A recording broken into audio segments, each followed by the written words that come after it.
Bonsoir. Tout d'abord, je voudrais remercier les organisateurs de m'avoir invité dans ces beaux pays. Jusqu'à maintenant, je suis ici depuis 2 jours, mais j'ai déjà pu voir un peu du pays et c'est très beau.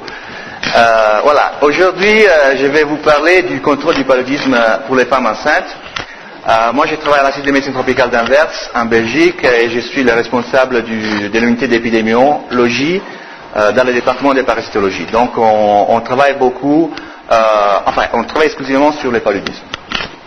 Bon, j'ai fait une revue de ce qu'on connaît et des méthodes qui sont disponibles. Alors, tout d'abord, on connaît déjà que les femmes enceintes sont un groupe à risque, vulnérable. On le connaît depuis longtemps. Ici, c'est une liste non exhaustive. En fait, il y a beaucoup plus de publications qui montrent en fait qu'en zone endémique, les groupes en fait des femmes enceintes qui sont les plus vulnérables sont les primigestes. En fait, ici, ce sont les primigestes. Vous avez ici la prévalence en pourcentage. Ici, c'est les multigestes. Et ici, donc, c'est la prévalence de l'infection selon l'échantillon sans périphérique, placenta sans périphérique. Un peu partout, vous voyez que la prévalence de l'infection chez les primigestes est plus élevée par rapport aux multigestes. Et ça a été, ces données ont été recueillies dans plusieurs pays africains.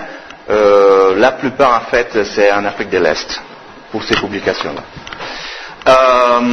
Même chose, donc, effectivement, si on est plus à risque du paludisme, on souffre aussi des effets néfastes du paludisme sur la santé, et en particulier sur l'hémoglobine.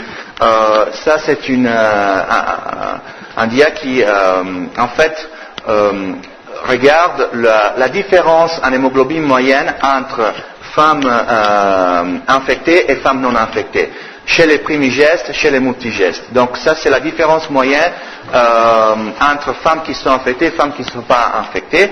Vous voyez que quand même l'infection palustre, les femmes qui ont une infection palustre ont en moyenne une hémoglobine beaucoup plus basse par rapport à ceux qui n'ont pas cette infection. Et ça, c'est vrai chez les primigestes, surtout, un tout petit peu aussi quand même chez les multigestes. Donc, conséquence du paludisme, l'anémie, mais aussi les poils à naissance, l'infection palustre entraîne donc, si une femme enceinte est infectée, elle va accoucher des enfants qui sont plus petits que la normale. Et là, à nouveau, il y a quelques publications qui montrent quelle est la différence en grammes entre les poids moyens des enfants qui sont nés des femmes qui sont infectées, qui ont l'infection palustre, et ceux qui n'ont pas. Ici, chez les primigestes, par exemple, la différence est 321 grammes, qui est très important. Dans ces cas particuliers à Kampala, effectivement, même chez les multigestes, la différence est importante, mais dans d'autres situations, comme à Mweza en Tanzanie et en Gambie, vous voyez que la différence des poids moyens à la naissance est beaucoup plus importante chez les primigestes par rapport aux multigestes. Donc, on dit qu'effectivement, que dans des zones endémiques, les primigestes sont beaucoup plus à risque. Mais ça, il ne faut pas oublier que même les autres femmes qui, à la 2e, la 3e grossesse, sont quand même à risque accru par rapport aux femmes qui ne sont pas enceintes, mais de la même âge. Ici, c'est une publication qui a été produite par les groupes au Sénégal, par Diane et autres, qui compare en fait les risques d'incidence d'accès palustre chez des femmes enceintes par rapport aux périodes où ils n'étaient pas enceintes. Et ça, c'est donc les primigestes, donc un risque 9 fois plus élevé chez les primigestes par rapport à ceux qui ne sont pas enceintes. Mais même la 2e grossesse, la 3e, 4e et 5e, jusqu'à la 5e, les femmes qui ont une 5e grossesse, pour cette publication-là, pour ce travail-là, ils ont 3 fois les risques d'avoir un accès palustre par rapport aux femmes qui ne sont pas enceintes.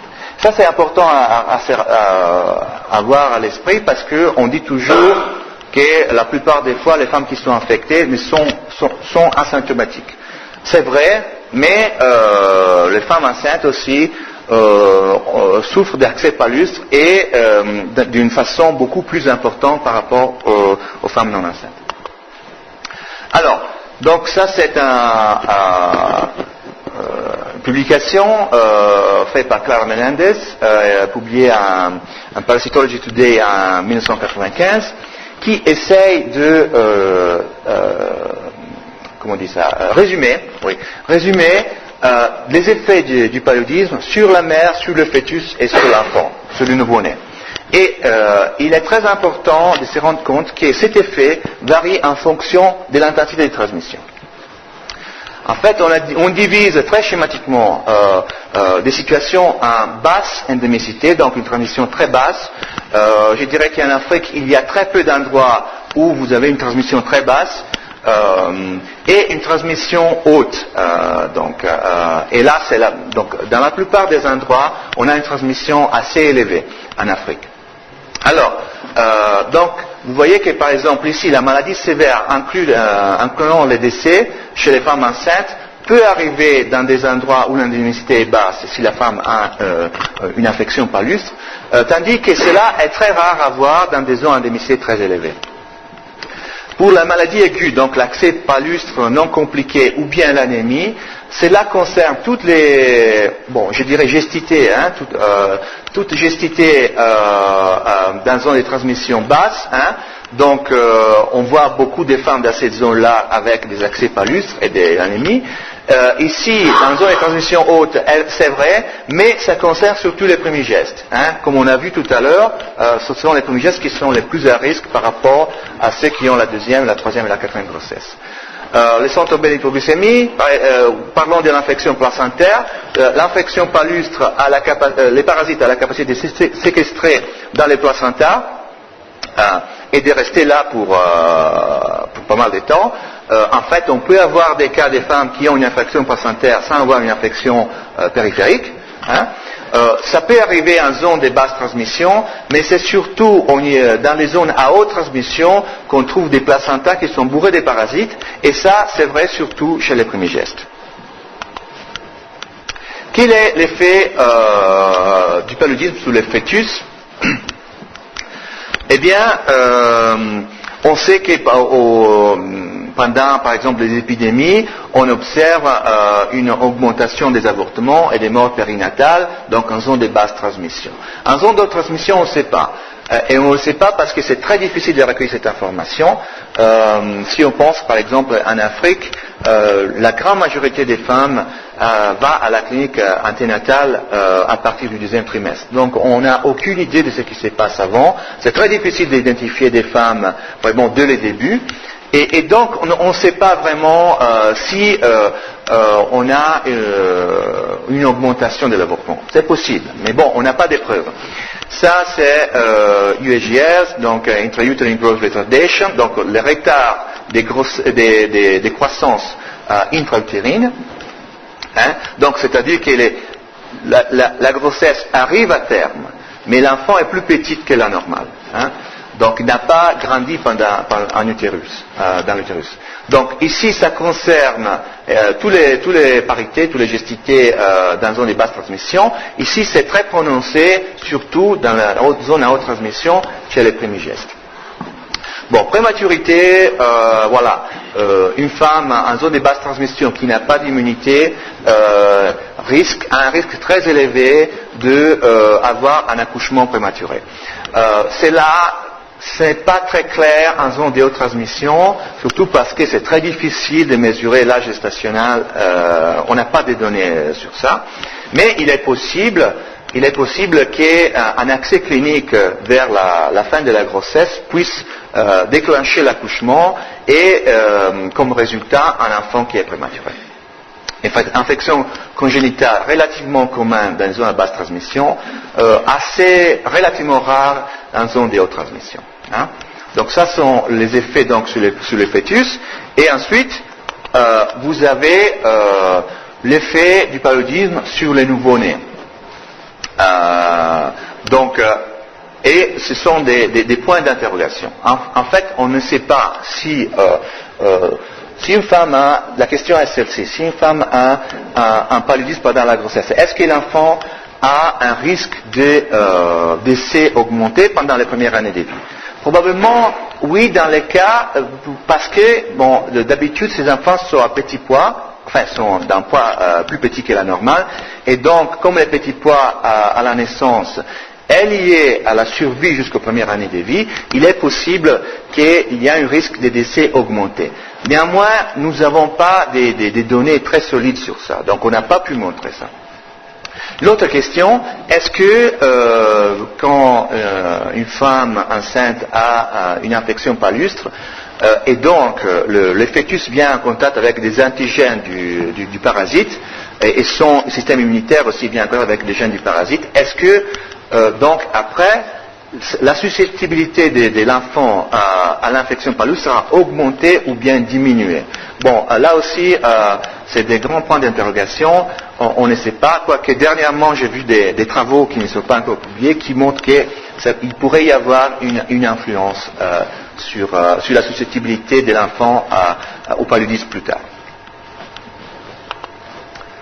Bon, nous, on a fait une petite révision de la littérature pour explorer les liens entre paludisme et mortalité périnatale mort-né, parce que, en fait, vous avez vu dans les dias que j'ai présentés avant, qui vient d'une publication de Clara Menendez, que, c'était une question sans réponse. Alors, ce qu'on a fait, on a utilisé les définitions de l'OMS, en termes de avortement, c'est-à-dire une interruption de la grossesse entre la conception et 28 semaines, le stillbirth ou late fetal death, donc c'est en fait les morts-nés, donc l'accouchement entre 28 semaines et l'accouchement.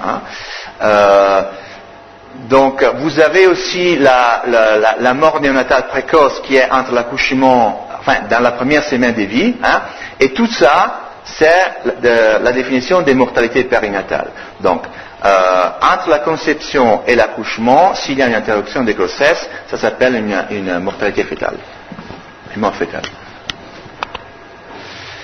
Donc, on a essayé de voir donc une étude, si vous voulez, écologique, on a essayé de voir si il y avait une mortalité périnatale augmentée dans des pays qui étaient endémiques pour le paludisme.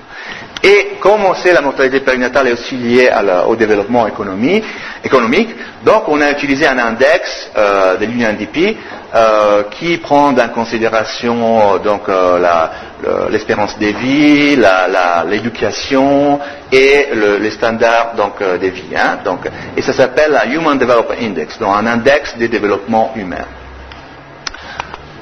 Voilà, donc on a fait une recherche de la littérature, on a identifié 117 études entre 1948 et 2002. Toutes ces études, rapportaient la mortalité périnatale, mais surtout à partir des records hospitaliers. Donc, dans 59 pays non endémiques pour le paludisme, la mortalité périnatale était de 25,8 par 1000. Et dans 36 pays endémiques, la mortalité périnatale était de 61,1 par 1000. Donc, grande différence, mais à nouveau, cette différence pourrait être due au développement économique.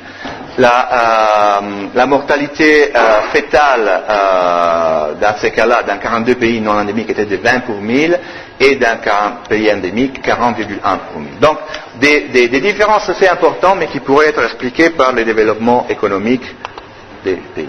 Donc on a mis ça sur un graphique. Ici vous avez la mortalité périnatale. Ici vous avez le développement, l'index de développement humain.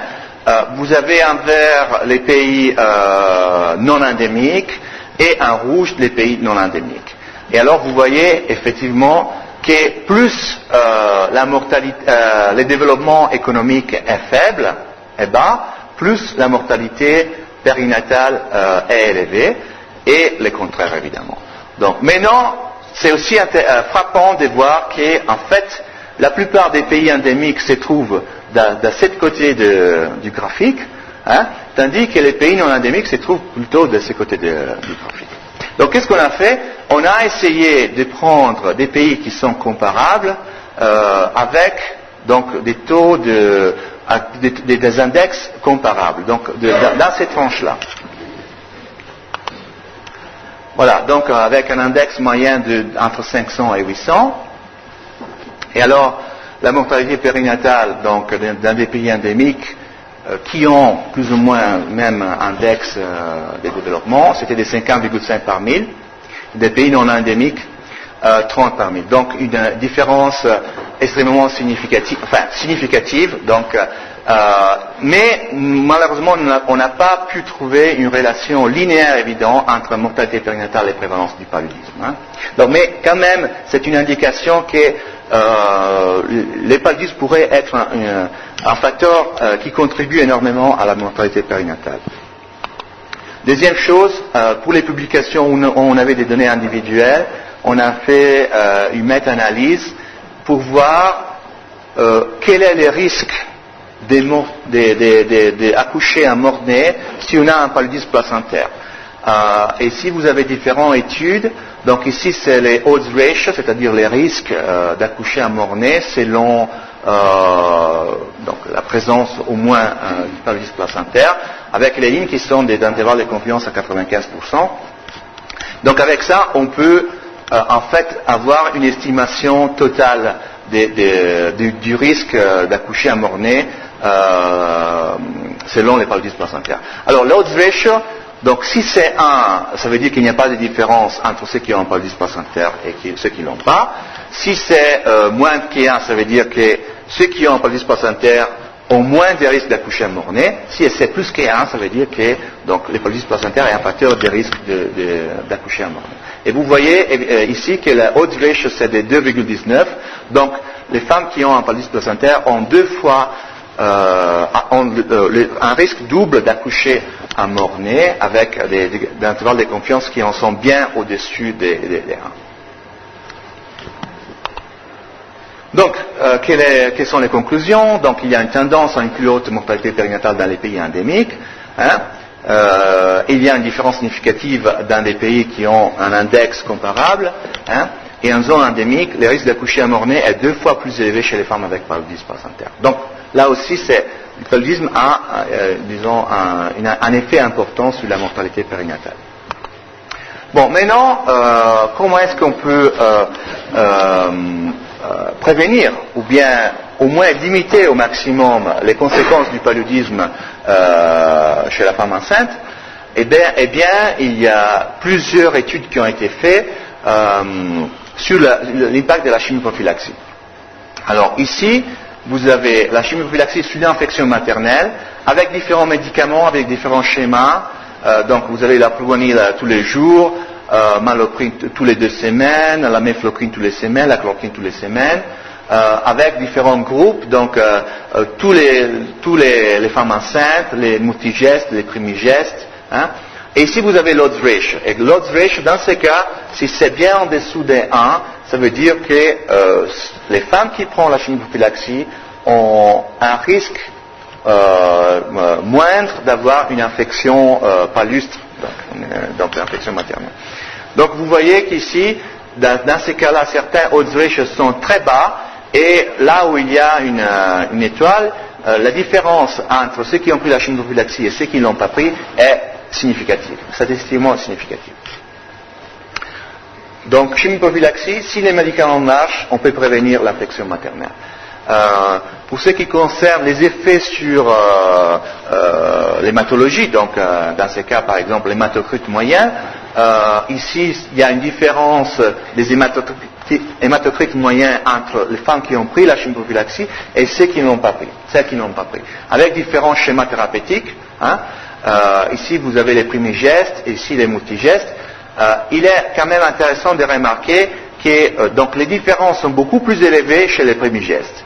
Sûrement parce que dans ces groupes de femmes, en zone endémique, les effets du paludisme sont beaucoup plus aigus, beaucoup plus importants. Et donc, vous avez ici, par exemple, une différence moyenne d'hématocrite de plus 3,5% qui est énorme. Et là, avec la mefloquine hebdomadaire, une différence de l'hématocrite moyenne de 2,4%. Donc, c'est très élevé. Bon, sur les poids à la naissance, c'est un peu la même chose. À nouveau avec différents médicaments, Primigest, tous les femmes enceintes, voilà, et Primigest et Multigest. Donc ça c'est la différence en grammes entre les poids moyens des enfants qui sont nés chez les femmes qui ont pris la chimio-prophylaxie par rapport à celles qui n'ont pas pris. Et là vous voyez, par exemple ici, avec Maloprine tous les 2 semaines, vous avez une différence significative moyenne de 159 grammes. Hein? Bon, parfois c'est l'impact chez les Primigestes est beaucoup plus important que chez les Multigestes. Parfois ce n'est pas le cas. Mais en tout cas, le message ici c'est que voilà, ça aussi les points à la naissance. Le message c'est que si vous intervenez, si vous donnez une chimio-prophylaxie efficace, vous allez avoir un impact et sur l'infection chez la maman, et sur l'anémie chez la maman, et sur les poids à la naissance de l'enfant.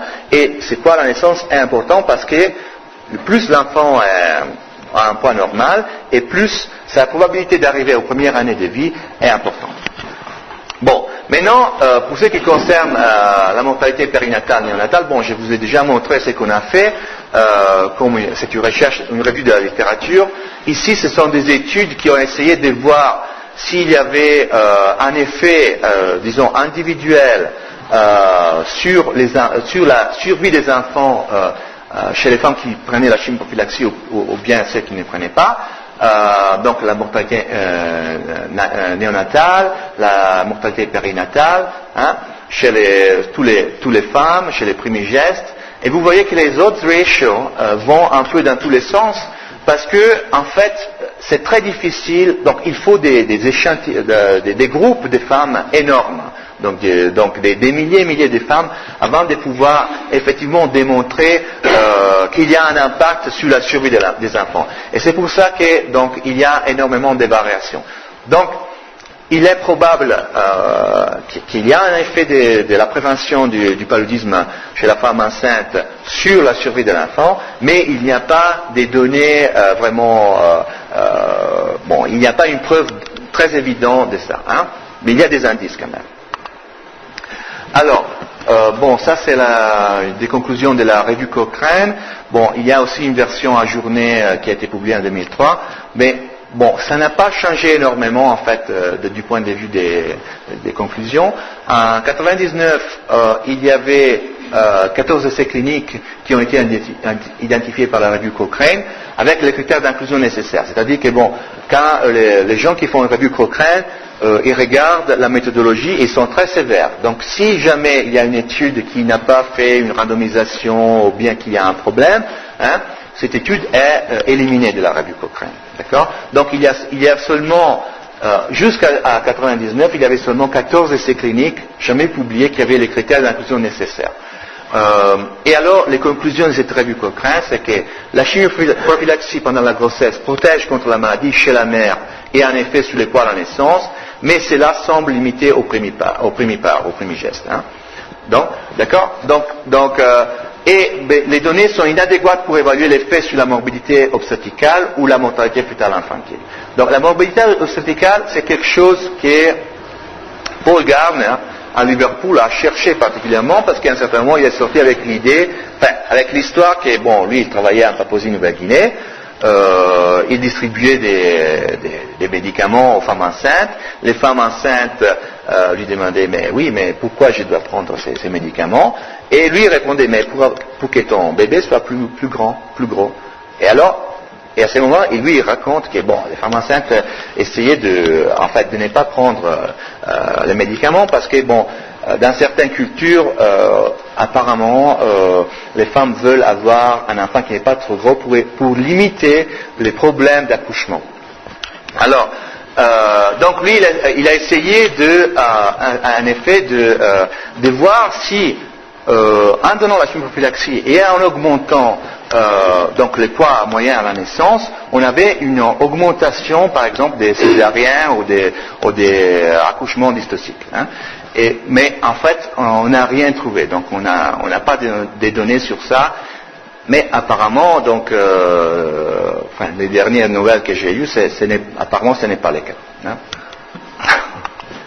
Alors, bon, pour vous donner une idée de la sévérité des revues Cochrane, en fait, ils ont exclu un projet qui a été fait au Malawi par Steketty et autres. Steketty qui travaillait aussi d'ici Atlanta à l'époque. Et en fait, ça c'est le plus grand essai clinique sur la chimio-prophylaxie pendant la grossesse qui a jamais été fait. Et en fait, il s'agit donc d'une étude qui a, disons, impliqué plus de 4000 femmes enceintes. Et ça a été exclu parce que, en fait, ce qui s'est passé, c'est qu'ils auraient dû terminer avec des groupes balancés. Donc, c'était chimio-prophylaxie à la chloroquine comparé à une chimio-prophylaxie à la mefloquine. Et donc, ils auraient dû terminer avec deux groupes de dimensions similaires.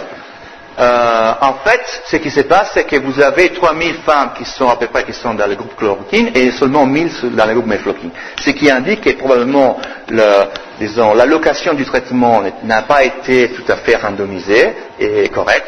Et donc, cette étude, malgré le fait que c'est plus de 4000 femmes, a été exclue. Mais bon, ça ne veut pas dire que nous, on ne peut pas regarder à cette étude qui confirme en fait ce que j'ai dit tout à l'heure. En fait, à l'époque, la résistance à la chloroquine au Malawi était très élevée. Donc finalement, si vous voulez essayer de voir quels sont les effets de la chloroquine en prophylaxie par rapport à la mefloquine, ça résultait en fait, le résultat c'était vraiment de donner la mefloquine et le comparer plus ou moins à un placebo. Et vous voyez effectivement que donc, pendant la grossesse, ceux qui ont reçu la chloroquine ont un risque augmenté par rapport à ceux qui ont pris la mefloquine d'infection persistante, donc une odds ratio qui est très élevée, 30,9, ou breakthrough parasitemia, c'est-à-dire donc une parasitémie qui passe à travers le niveau des médicaments que vous donnez. Et vous avez un risque d'avoir donc une parasitémie qui est 11 fois plus élevée. À l'accouchement aussi, ceux qui ont pris la chloroquine avaient un risque plus élevé des parasitémies périphériques, 8 fois plus, presque 9, ou parasitémie placentaire, donc 7,4. Et les petits poids à la naissance, si je ne me trompe pas, ça aussi c'est significatif. Vous avez 12,5% dans le groupe mefloquine et 15,5% dans le groupe chloroquine. Alors, donc ça veut dire que si vous donnez donc un médicament pendant toute la grossesse à une femme, cette femme va bénéficier de ça si elle vit en zone endémique. Bon, maintenant, il y a eu d'abord la résistance à la chloroquine. Ensuite, donner la chloroquine tous les semaines, c'est pas évident, c'est pas si évident que ça. Et alors, on a réfléchi sur une façon d'aborder les problèmes d'une façon un peu plus pragmatique et d'une façon un peu plus faisable du point de vue logistique. Et ce sont encore les Américains qui ont essayé ça pour la première fois au Malawi. Et la première publication est en 1994, où ils ont en fait comparé un groupe qui a reçu un traitement complet de chloroquine au moment du recrutement, plus la chloroquine hebdomadaire, un traitement à la sulfadoxine pyrimétamine, toujours au moment du recrutement, plus la chloroquine hebdomadaire, ou bien 2 doses de sulfadoxine pyrimétamine au 2e trimestre de grossesse et au 3e trimestre de grossesse. Alors, c'est une petite étude, c'est une étude pilote qui peut être considérée comme une étude pilote, mais vous voyez clairement que les femmes avec sous chloroquine exclusivement ont une parasitémie beaucoup plus élevée. Le pourcentage des femmes parasitémiques est beaucoup plus élevé par rapport à ceux qui ont pris 2 doses de sulfadoxine pyrimétamine. La même chose pour la parasitémie placentaire. Bon, les poids à la naissance moyen, c'est plus élevé, et les petits poids à la naissance est plus bas chez ceux qui ont pris les 2 doses de sulfadoxine pyrimétamine. Donc ça a été vérifié encore dans une autre étude, toujours au Malawi, faite par Francine Verhoef, et un résultat publié en 1998, où, en fait, cette étude n'est pas une étude randomisée, il n'y a pas de groupe de contrôle. En fait, ce qu'on a fait, on a donné la sulfadoxine pyrimétamine à des femmes qui venaient 1 fois, 2 fois ou 3 fois à la consultation prénatale. Donc, et ça, c'est la prévalence de la parasitémie périphérique il n'y a pas une grande différence à part c'est 40%, mais bon, les effectifs ici sont très petits, hein, et là aussi, en termes de paracétamie placentaire, ça n'a pas une grande influence. Ce qu'on a trouvé dans cette étude, on peut considérer comme une étude plutôt d'efficacité opérationnelle plutôt que d'efficacité pure, c'est que bon, il y a une différence significative chez les multigestes dans l'hémoglobine maternelle moyenne, hein, et une différence significative du poids à la naissance en termes de grammes, hein, du poids à la naissance, donc 237 grammes plus chez les premiers gestes qui ont pris 2 doses d'SP versus ceux qui ont pris une seule dose, et 135 grammes chez les multigestes qui ont pris 2 doses par rapport à une dose. Donc, ça a l'air de marcher. Là, c'est une autre étude qui a été faite au Kenya par Monica Paris, où on a contrôlé les traitements intermittents avec la sulfadoxine pyrimétamine, avec les contrôles qui est en fait la prise en charge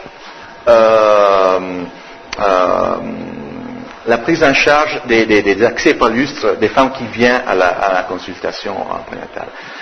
Alors ça c'est Paris en fait. Donc si vous faites en fait seulement la prise en charge des cas de palus chez les femmes enceintes, en zone endémique ce n'est pas suffisant. Hein, parce que vous voyez qu'ici les petits poids à la naissance c'est 8% dans le groupe qui a pris l'SP et 14% dans le groupe qui a bénéficié seulement de la prise en charge. L'autre étude, c'est toujours fait par Schulman, Caroline Schulman au Kenya, où donc ça c'est une étude avec placebo. Ces gens-là, ces femmes-là ont pris du placebo, ces femmes-là ont pris 2 doses d'SP, et donc la paracétamie à 34 semaines de gestation était 5,3% dans ces groupes-là, comparé à 35%, et l'anémie définie comme hémoglobine à moins de 8 grammes par décilitre, 14,5 par rapport à 23%. Donc, quand même, une différence assez importante. Là, un des dernières études qu'on a fait sur l'efficacité du traitement intermittent à l'SP, c'est l'étude faite au Mali, ça a été publié l'année dernière, où on a comparé chloroquine, traitement au début plus chloroquine tous les semaines, chloroquine en traitement intermittent 2 doses, et sulfadoxine pyrimétamine 2 doses en traitement intermittent. Et là vous voyez un peu les résultats, mais en fait vous avez dans les groupes qui a pris les traitements intermittents à la sulfadoxine pyrimétamine une différence significative de l'hémoglobine au 3e trimestre, hein, une différence significative de la proportion des femmes qui sont anémiques au 3e trimestre par rapport aux autres groupes, poids à la naissance qui est significativement plus élevé dans ces groupes par rapport aux autres, et un pourcentage de petits poids à la naissance qui est significativement inférieur dans ces groupes-là par rapport aux 2 autres groupes. Donc au Mali ça marche bien.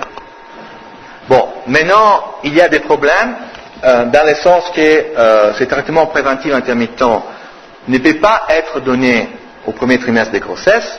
Donc qu'est-ce qu'on fait pendant les premiers trimestres de grossesse pour protéger les femmes? Point d'interrogation. Bon, cette question c'est un peu obsolète maintenant. Est-ce que c'est mieux que la prophylaxie hebdomadaire vu que la résistance à la chloroquine est maintenant partout, enfin peut-être au Madagascar c'est pas le cas, mais bon dans les continents la chloroquine ne peut plus être utilisée.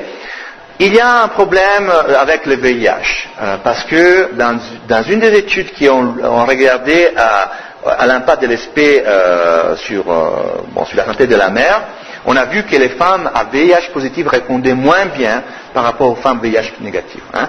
Et donc maintenant, l'OMS préconise dans des pays qui ont une prévalence VIH à 10% ou supérieure l'utilisation de 3 doses au lieu de 2 doses pendant la grossesse.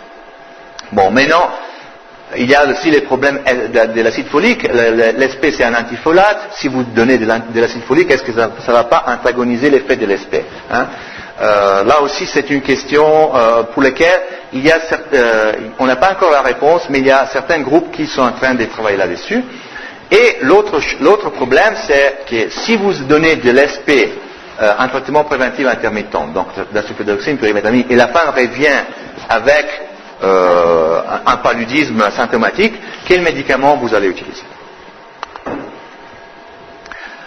L'autre question qui en fait est assez importante, c'est disons la couverture qu'on peut avoir avec 2 doses de sulfadoxine pyrimétamine. En fait, on pense que 2 doses de sulfadoxine pyrimétamine sont beaucoup plus simples à mettre en place par rapport à la chloroquine hebdomadaire. Mais si vous regardez des données qui ont été publiées en 2000 provenant du Malawi, Malawi qui est le pays qui était le premier pays à, disons, mettre en œuvre les traitements à l'ESP à 2 doses en 93, si je ne me trompe pas. Hein. Alors, si vous regardez ça, vous voyez ce qui est assez étonnant, c'est que le nombre de femmes qui ont pris 2 doses est relativement petit. Hein. Donc, c'est à peu près la moitié, même pas, hein, d'accord. Donc, il y a encore dans un pays comme le Malawi où on a mis en place cette politique ça fait déjà longtemps, hein, il y a encore un problème de couverture. La même chose au Kenya, si vous regardez, ça c'est publié en 2004, les femmes d'un différents sites qui ont pris 2 doses de SP pendant la grossesse. Ici, vous avez 1%, 8,4%, donc c'est tout à fait ridicule. Hein. Donc, le problème maintenant, c'est vraiment essayer d'arriver, de couvrir le plus grand nombre de femmes avec 2 doses de sulfadoxine pyrimétamine et dans des pays où il y a une autre prévalence de VIH de 3 doses, en fait. Bon. Maintenant, très rapidement, je ne sais pas combien de temps encore j'ai. Oui, ça va? Ouais. Ok, bon. On a parlé du traitement intermittent. Bon, maintenant, pour ce qui concerne les moustiquaires imprégnés d'insecticides, alors il y a eu une première étude qui a été faite en Thaïlande par Dolan, dans les camps des réfugiés à la frontière avec la Birmanie, qui a montré des résultats plus ou moins, enfin, pas tout à fait clairs. Hein. Bon, maintenant, il y a eu au Kenya Caroline Schulman, qui en 1998, a fait une étude sur l'impact des moustiquaires imprégnés chez les femmes enceintes. Alors, elle soutient que, en fait, les moustiquaires imprégnés d'insecticides n'ont aucun impact sur la prévention du paludisme chez les femmes enceintes. Parce que vous voyez ici que les femmes avec anémie sévère, définies dans ces cas-là, femmes qui ont une hémoglobine moins de 7 grammes par décilitre, vous avez 15% chez ceux qui ont utilisé les moustiquaires et 20% dans les contrôles. Donc, pas significatif du tout. Parastémie, la même chose, pas de différence. Et aucune différence au point de la naissance ou dans les paludismes placentaires. Mais, si vous allez lire la publication, vous vous rendez compte que cela a été mesuré seulement sur 26% des femmes qui ont été investiguées. Donc, il y a un problème là de biais, enfin, il peut y avoir un problème de biais. Sauf qu'elle ne veut pas la mettre, mais bon, ce n'est pas grave parce que, bon, en fait, en Gambie, j'ai fait une évaluation sur l'impact des moustiquaires ITN, c'est Insect Tetanus, des moustiquaires au niveau national et sur les femmes enceintes. Et nous avons observé, dans des conditions opérationnelles, quand les moustiquaires ont été en fait implémentés par le ministère de la Santé et par son staff, en fait, on a observé une diminution significative de la parasitémie pendant la saison de transmission, une diminution significative de la prématurité, une augmentation significative du poids à la naissance. Malheureusement, ces effets-là, on ne les a pas observés en saison sèche, en saison de non-transmission. Bon, maintenant, donc il y avait eu une petite controverse entre ceux qui disaient que les moustiquaires avaient un effet sur la santé de la mère et ceux qui disaient qu'ils n'en avaient pas, que c'était inutile d'investir dans les moustiquaires imprégnés pour les femmes enceintes.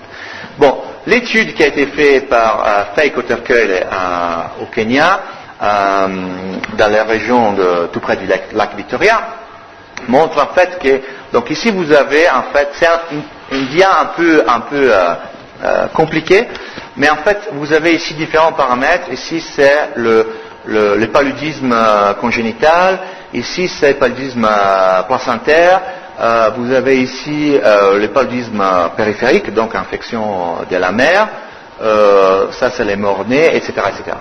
Donc, et ici vous avez, en fait, les points ici, c'est les odds ratio, avec les intervalles de confiance. Bon, maintenant, ça, si les intervalles de confiance passent cette ligne, ça veut dire que la différence n'est pas significative. Donc, vous avez, pour les petits poids à la naissance, ça je m'en souviens plus qu'est-ce que ça veut dire, qu'est-ce que c'est, les paludismes placentaires et l'infection de la mère, vous avez une différence significative chez les femmes qui utilisent des moustiquaires imprégnés par rapport à celles qui n'utilisent pas. Et c'est à partir de cette étude que maintenant, donc les moustiquaires sont recommandés partout et par l'OMS, etc. Et donc on conseille d'investir dans les moustiquaires chez les femmes enceintes. Bon, maintenant, la difficulté, particulièrement en Afrique, de travailler avec des femmes enceintes et en particulier avec les primigestes, c'est que si vous regardez les caractéristiques que vous avez, à quoi ça ressemble le groupe des primigestes que vous pouvez avoir en Afrique, ça c'est un Gambie, donc vous avez un âge moyen de 17 ans, donc très jeune. La plupart n'ont pas une éducation, mais en fait ils vont à la clinique anténatale pendant la grossesse au moins 4 fois. Alors on ne comprend pas pourquoi, et ça c'est vrai dans beaucoup de pays, pourquoi la couverture à traitement intermittent à la sulfadoxine pyrimétamine est si basse dans beaucoup de pays. Bon. L'autre chose qui est importante à comprendre, c'est que plus de la moitié accouchent à la maison, malgré le fait qu'ils sont conseillés d'accoucher au centre de santé, à la maternité. Donc vous comprenez aussi la difficulté même de documenter, de faire des études, de documenter l'impact d'une intervention. Et si vous voyez la prévalence de l'infection à 32 semaines de gestation, c'est 27% des femmes ont une infection, plus importante pendant la saison de transmission, 18% sont anémiques et les poids moyens, c'est très petit, c'est 2679 grammes. Donc des enfants très petits qui après sont à risque de décéder.